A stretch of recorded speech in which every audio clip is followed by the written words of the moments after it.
जब पेशेंट ये सुनता है कि प्रोसीजर होगा तो सबसे पहले दिमाग में यही आता है कि दर्द हो सकता है, बेहोश किया जाएगा या नहीं, हॉस्पिटल में एडमिट रहना पड़ेगा या नहीं, ये सब। नमस्कार दोस्तों, मैं हूं डॉक्टर नादी गुप्ता, आपका vascular interventional radiologist, sir Gangaram hospital, नई दिल्ली से।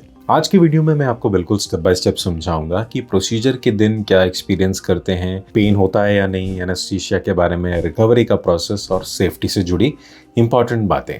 पहले ये समझते हैं कि हॉस्पिटल में एडमिट होने के बाद यूजुअली आपको बेसिक फॉर्मेलिटीज़ होती हैं, जैसे आईवी कैनुला लगता है और फिर आपको कंफर्टेबल गाउन दिया जाता है, फिर आपको प्रोसीजर रूम या इंटरवेंशन एरिया में लाया जाता है। आप कंफर्टेबली बेड पर लेट सकते हैं, क्लीन और स्टेराइल होता है। पहले हम अल्ट्रासाउंड से गांठ को फिर से एक बार मैप कर लेते हैं। हर step real time ultrasound guidance में होता है, मतलब लाइव अल्ट्रासाउंड की सहायता से देखते देखते हम नीडल डालते हैं। अब सबसे कॉमन सवाल यह है कि डॉक्टर पेन होता है या नहीं। थायराइड एब्लेशन ज्यादातर केसेस में लोकल एनेस्थीसिया में होता है, मतलब जहां जहां हमें नीडल डालनी है वहीं पे हम सुन करने का एक छोटा सा इंजेक्शन देते हैं। कोई काटा चीरा नहीं होता, पेशेंट होश में रहता है और दर्द नहीं होता। प्रोसीजर के दौरान हल्का सा प्रेशर या हल्का सा हीट फील हो सकता है। जरूरत पड़ने पे हम थोड़ी सी नींद की दवाई देके पेशेंट को कंफर्टेबल रखते हैं। जैसे मैंने बोला, अल्ट्रासाउंड की लाइव गाइडेंस से हम एक बहुत पतली नीडल गले में थायराइड के गांठ के अंदर डालते हैं और कंट्रोल्ड एनर्जी मतलब हीट देकर उस नोड्यूल को किल करते हैं। जब नोड्यूल किल हो जाता है तो बॉडी उसे धीरे धीरे एब्जॉर्ब करके श्रिंक कर देती है।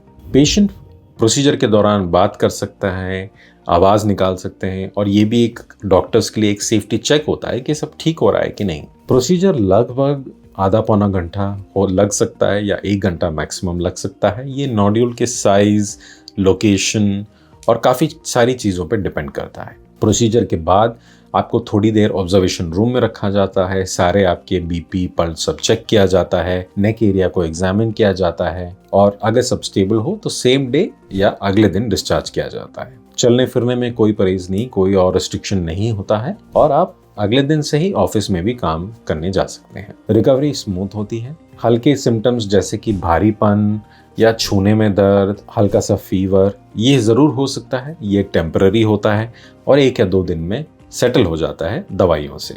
नोड्यूल का साइज धीरे धीरे हफ्ते या महीनों में श्रिंक होता है। इंस्टेंट रिजल्ट एक्सपेक्ट नहीं करना चाहिए। अब जब प्रोसीजर, रिकवरी और सेफ्टी समझ चुके हैं तो लास्ट और फाइनल सवाल होता है कि एब्लेशन बेटर है या सर्जरी। तो ये अगले वीडियो में हम डिस्कस करेंगे।